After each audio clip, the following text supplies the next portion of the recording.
দুর্যোগ মোকাবিলার নামে শুধু নামেই বাহাদুরি, কাজের বেলায় কার্যত ঢাল তরোয়ালহীন নিধিরাম সর্দার। চাকমাঘাট মুসলিম বস্তি এলাকায় মাটি দশে দুই যুবকের মর্মান্তিক মৃত্যুর ঘটনাকে কেন্দ্র করে এবার কাঠগড়ায় তেলিয়ামুড়া মহকুমা প্রশাসনের দুর্যোগ মোকাবিলা দল। অভিযোগ, ঘটনাস্থলে পৌঁছেই তারা কার্যত নির্বিকার দর্শকের ভূমিকায় দাঁড়িয়েছিল আর উদ্ধার কাজে প্রাণপণ লড়াই চালিয়েছে অগ্নি নির্বাপক কর্মী ও টিএসআরের জওয়ানরা। ঘটনাটি ঘটেছে শনিবার সাত সকালে কৃষ্ণপুর বিধানসভা কেন্দ্রের অন্তর্গত চাকমাঘাট মুসলিম বস্তি এলাকায়। জানা যায়, কুঞ্জমুড়া এলাকার 20 বছর বয়সী জেমস জমাতিয়া, 30 বছর বয়সী আশাহরি জমাতিয়া এবং একই এলাকার 30 বছর বয়সী অমূল্যধন জমাতিয়া একটি গাড়ি নিয়ে বাড়ির কাজের জন্য মাটি সংগ্রহ করতে সেখানে যান। মাটি কাটার সময় আচমকায় বিশাল মাটির স্তূপ ধসে পড়ে তিনজনের উপর। ঘটনা চোখের সামনে ঘটতে দেখে ছুটে আসেন স্থানীয় বাসিন্দারা। প্রশাসনের জন্য অপেক্ষা না করে নিজেরাই উদ্ধার কাজ শুরু করেন। এলাকাবাসীর তৎপরতায় গুরুতর আহত অবস্থায় উদ্ধার করা হয় গাড়ি চালক অমূল্যধন জমাতিয়া।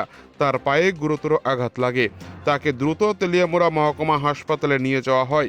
পরে আশঙ্কাজনক অবস্থায় তাকে আগরতলা জিবি হাসপাতালে স্থানান্তর করা হয়। এখানে উঠছে বড় প্রশ্ন, দুর্ঘটনার খবর পাওয়ার পরই কেন সময়মতো পৌঁছাতে পারল না প্রশাসনের দুর্যোগ মোকাবিলা দল? প্রত্যক্ষদর্শীদের অভিযোগ, প্রথমে ঘটনাস্থলে পৌঁছায় অগ্নি নির্বাপক দপ্তর, কিন্তু মহকুমা প্রশাসনের দুর্যোগ মোকাবিলা দল পৌঁছাতে লেগে যায় আরও প্রায় 1 ঘন্টা। গোটা ঘটনায় ব্যাপক চাঞ্চল্য এবং ক্ষোভের সৃষ্টি হয়েছে। তেলিয়ামুড়া থেকে নিজস্ব প্রতিনিধির রিপোর্ট, টিভি 100 বাংলা।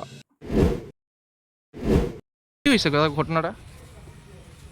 আজকে সকালে তারা 3 জন আমরা গ্রামের লোক, এরা একজন একদম অল্প বয়স, কলেজে পড়েন না, এখন কলেজে পড়তেছে যে হে আজকে সকালে তারার 3 জন গাড়ি মালিক হে ওই ড্রাইভার তারা গিয়েছে মাটি আনতো, বাড়ির লেগে একটু মাটি আনতো, মাটি কাটতো গেছে পরে উপর থেকে মাটি যে সরাইয়া তারার উপরে যে মানে মাটির ধস পড়ছে।